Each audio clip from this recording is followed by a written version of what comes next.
उस गांव में एक बहुत अमीर सेठ प्रेमचंद था। गांव के भोले भाले गरीब लोगों को बेवकूफ बनाकर वो अपनी तिजोरी भरा करता था। एक दिन जानकी नाम की औरत रोती हुई सेठ के पास आती है। नहीं नहीं मालिक, मुझे मत निकालिए। मैं कोई भिखारन नहीं हूँ। मैं तो आपके पास मदद के लिए आई हूँ। मेरी 3 बेटियां हैं, तीनों ही शादी के लायक है। मैंने अपनी बड़ी बेटी के लिए एक लड़का देखा है, पर उन लड़के वालों की मांग है कि उन्हें कुछ नहीं चाहिए, उन्हें बस लड़की गहनों से लदी हुई चाहिए। मैं ये रिश्ता हाथ से नहीं जाने दे सकती, क्योंकि मुझे अपनी और बेटियों की भी तो शादी करनी है। इसीलिए मैं आपके पास कुछ उधार लेने आई थी। धीरे धीरे मैं आपका सब उधार वक्त पर उतार दूंगी सेठ जी। उधार? अरे मैंने अपने घर में कोई पैसों का पेड़ लगा रखा है क्या? हैं कि जब चाहो उससे पैसे तोड़ लूं और तुम लोगों को दे दूं? अपने खून पसीने की कमाई में तुम लोगों को क्यों दूं? अब निकल यहाँ से, मेरे पास कोई पैसा वैसा नहीं है। चल। आज मेरे पति जिंदा होते तो मैं कभी भी तुम्हारे पास नहीं आती मदद मांगने। सेठ जी ये मत भूलो कि मेरे पति आज इस दुनिया में नहीं है तो सिर्फ तुम्हारी ही वजह से नहीं है। तुमने धोखे से जमीन के कागजों पर उनसे अंगूठा लगवाया। जब उन्हें इस बात का पता चला तो सदमे में आकर उनकी जान चली गई। अरे अरे अरे, उल्टा चोर कोतवाल को डांटे हैं। तेरे पति ने अपनी मर्जी से सारी जमीन मेरे नाम की थी, हैं? और तू मेरे घर में ही खड़ी होकर मुझ पर ही रौब झाड़ रही है, हैं? अभी बताता हूँ तुझे मैं। सेठ अपने नौकरों को बोलकर जानकी को धक्के मारकर घर से निकलवा देता है। जानकी रोती हुई वहां से चली जाती है, पर खिड़की के पास खड़ी एक चुड़ैल ये सब देख रही थी। सेठ, ये तूने सही नहीं किया। एक गरीब और विधवा औरत की मदद करने के बजाय तूने उसे धक्के देकर अपने घर से निकाल दिया। अब देख मैं तेरे साथ क्या करती हूँ। आधी रात के वक्त जब सेठ सोया हुआ था, तब चुड़ैल उसके घर में घुस जाती है और तिजोरी तोड़कर उससे सारा धन और पैसा निकाल लेती है। तभी आहट से सेठ की आंख खुल जाती है। सेठ के शोर मचाने पर चुड़ैल सारा धन लेकर भागने लगती है। बचाओ बचाओ, अरे बचाओ, कोई उसे पकड़ो, वो मेरा सारा पैसा और गहने लेकर भाग रही है। सेठ जी, वो तो कोई चुड़ैल मालूम पड़ती है, शायद कोई चोर चुड़ैल है। मेरा मतलब कोई लुटेरी चुड़ैल। यहाँ खड़े खड़े मुझे क्या समझा रहा है नालायक? जाकर उसे पकड़ता क्यों नहीं? सेठ जी, वो चुड़ैल है, मैं उसे पकड़ूंगा तो वो मुझे खा जाएगी। नहीं नहीं, मैं उसे नहीं पकड़ सकता। अरे नालायक, निकल जा अभी यहाँ से, निकल जा। एक भी नौकर काम का नहीं है। अब मैं क्या करूँ? वो लुटेरी चुड़ैल मेरा सब कुछ लूट कर ले गई। अरे मैं तो लुट गया, बर्बाद हो गया। लूटा हुआ सारा पैसा और गहने चुड़ैल जानकी के घर की खिड़की से अंदर डाल देती है। जब ये लोग सोकर उठेंगे और फिर इन गहनों पर इनकी नजर जाएगी तो इनकी खुशी का कोई ठिकाना ही नहीं होगा। खैर, मेरा तो काम हो गया, पर इन लोगों ने मुझे नाम दिया है लुटेरी चुड़ैल। बड़ा अच्छा नाम दिया है। सुबह होते ही जब जानकी और उसकी बेटियों की नजर उन गहनों और पैसों पर जाती है तो वो सभी हैरान रह जाते हैं और ऊपर वाले का शुक्रिया अदा करते हुए उन सभी गहनों को अपने पास रख लेते हैं। वहाँ पूरे गांव में लुटेरी चुड़ैल की खबर फैल जाती है। लुटेरी चुड़ैल है? भला ये क्या बला है? ऐसी भी कोई चुड़ैल होती है क्या? मैंने खून की प्यासी, सिर कटी और बहुत सी चुड़ैल सुनी, पर ये लुटेरी चुड़ैल तो मैं पहली बार सुन रहा हूँ। मैंने खुद अपनी इन दोनों आंखों से उस चुड़ैल को देखा। वो सेठ जी की तिजोरी से सारा पैसा और गहने लेकर भाग रही थी। मेरी तो डर के मारे उसे पकड़ने की हिम्मत नहीं हुई, इसीलिए सेठ जी ने मुझे काम से निकाल दिया। बेचारे सेठ जी पलक झपकते ही अमीर से करीब हो गए। तभी वहाँ गांव के भोला की जोर जोर से रोने की आवाज सुनाई देती है। भोला कुछ बोल नहीं पाता था, बचपन से ही वो गूंगा था। सभी लोग मिलकर उसके पास जाते हैं। अरे भोला, क्या हुआ? रो क्यों रहे हो? सब ठीक तो है ना? भोला इशारे में सबको बताता है कि उसका 10 साल का बेटा जो काफी समय से बीमार चल रहा था वो आज मर गया और उसके अंतिम संस्कार के लिए उसके पास पैसे नहीं है।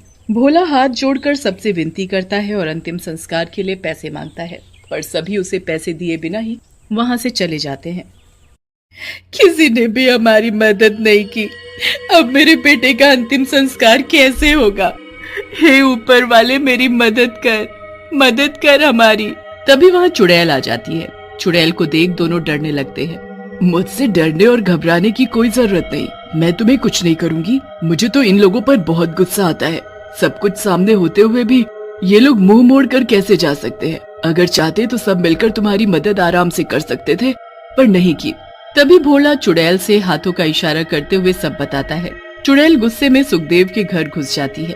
चुड़ैल, ये तो लुटेरी चुड़ैल मालूम पड़ती है, पर ये हमारे घर किस लिए आई है? हमारे पास नहीं है, हम तो पहले से ही बहुत गरीब हैं। हाँ, कुछ नहीं है, मेरे पति सच बोल रहे हैं, हम लोग बहुत गरीब हैं। तभी चुड़ैल पास रखी कुल्हाड़ी उठाकर उससे सुखदेव के घर का फर्श तोड़ देती है। फर्श के नीचे सुखदेव और उसकी पत्नी ने बहुत सोना छुपाया हुआ था। ये देखो, ये तुम लोगों की गरीबी है। तुम लोगों को लूटने में मुझे कोई दुख नहीं। सुखदेव और उसकी पत्नी रोते सिर पीटते रह जाते हैं, क्योंकि वो सारा सोना उनका बेईमानी का था, जो उन्होंने लोगों से छुपाकर घर के फर्श में गाड़ दिया था। चुड़ैल वो सोना ले जाकर भोला और उसकी पत्नी को दे देती है। वो उस सोने की सहायता से ही अपने मरे हुए बेटे का अंतिम संस्कार कर पाते हैं। चुड़ैल आए दिन गांव के अमीर लोगों को लूट कर ले जाती और उस लूटे हुए माल से गरीबों की मदद करती। इसी बात को लेकर गांव में हाहाकार मच गया। पूरे गांव पर उस लुटेरी चुड़ैल ने कब्जा कर लिया है। वो कभी भी गांव में घुस आती है और हमारी मेहनत की कमाई लूट कर ले जाती है। गजोदर भैया, एक बात समझ नहीं आई, तुम तो हमेशा अपनी गरीबी को लेकर रोते रहते हो। आए, फिर वो चुड़ैल तुम्हें कब लूट कर ले गई? तुम्हारे घर उसे क्या मिला होगा और क्या लूट कर ले गई होगी वो चुड़ैल? कहीं इन्हें मेरी बेईमानी करने की बात पता न चल जाए कि मैं आधे से ज्यादा दूध में पानी मिलाता हूँ और उस पानी मिलाने की वजह से अमीर बना था, पर उस लुटेरी चुड़ैल ने मुझे एक ही रात में कंगाल कर दिया। वो मेरा सब लूट कर ले गई। इस सोच में डूब गए भैया, ये अब सोचने का वक्त नहीं है, ये तो अब कुछ करने का वक्त है। हाँ, हमें उस चुड़ैल का कुछ ना कुछ तो करना ही होगा। हाँ, क्यों ना हम सब गांव के स्वामी जी के पास चले, वो जरूर कुछ हल निकालेंगे। गांव के सभी लोग मिलकर स्वामी जी के घर जाते हैं और उन्हें उस लुटेरी चुड़ैल के बारे में सब बताते हैं। स्वामी जी गांव में एक हवन रखते हैं और उस चुड़ैल को अपने पास बुलाकर अपनी शक्तियों से बांध देते हैं।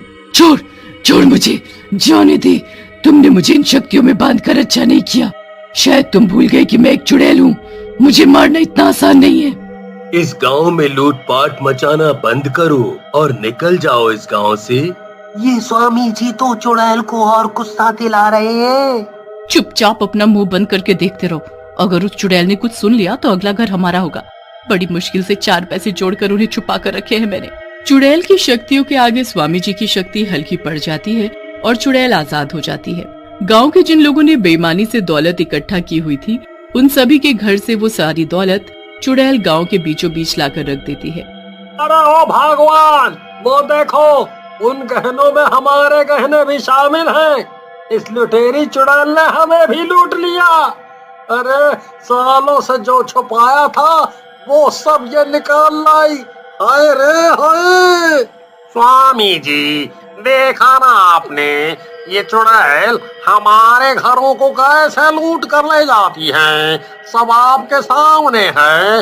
इसने पूरे गांव को लूट लिया और सभी को कंगाल बना दिया। हाय, गरीब लोगों का खून चूस चूस कर तुम लोगों ने अपनी तिजोरियां भरी, उनके भोले भाले होने का तुम लोगों ने खूब फायदा उठा लिया। ये सब तुम्हारा नहीं, उन सभी गरीब लोगों का है। पर जो तुम कर रही हो वो गलत है और इसकी सजा तो तुम्हें मिलकर रहेगी।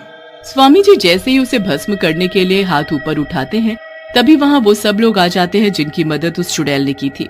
ये चुड़ैल, लुटेरी चुड़ैल हमारी वजह से बनी और हम गरीब और बेबस इस सेठ की वजह से बने, क्योंकि इस सेठ ने हम सभी गरीब लोगों की जमीन धोखे से हड़प ली। स्वामी जी को सब समझ आने के बाद वो चुड़ैल को अपने मंत्रों के द्वारा मुक्ति दे देते हैं। उसके बाद चुड़ैल कभी उस गांव में दिखाई नहीं दी।